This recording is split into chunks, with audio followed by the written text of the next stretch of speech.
Meteorologist Will Haenni is live at a truck stop on US 131 in Kalamazoo County. Will, how are the road conditions looking out there? Yeah, hey there, Kristen. I will say, in town, the road's certainly snow-covered, very slick.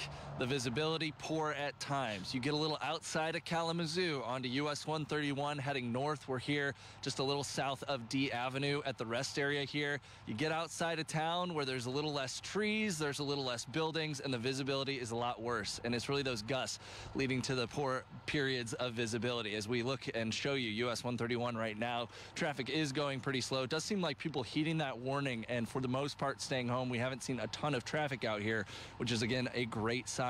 We just spoke to one motorist who's actually camped out here last night in his camper. Here's what he had to say.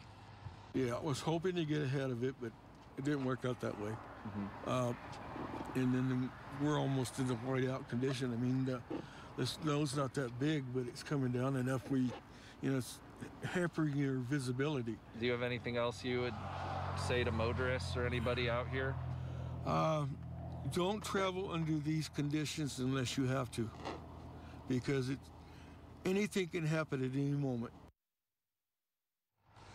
Yeah, that is the key difference between this event and that huge snow event earlier in November. We have the wind, and this fine, powdery snow is just blowing around. So while we haven't seen a ton of snow just yet, we're likely going to add on to our snowfall totals here just between now and about 5 o'clock, probably another inch or so. But it's really that combination of this fine, powdery snow and those wind gusts that are going to lead to the near whiteout conditions at times through late tonight, another maybe inch, and then we'll actually add on additional snow. That lake effect really revs up overnight through early tomorrow morning, so we could be looking at another maybe 5 inches. That's just between now and tomorrow morning in Kalamazoo area.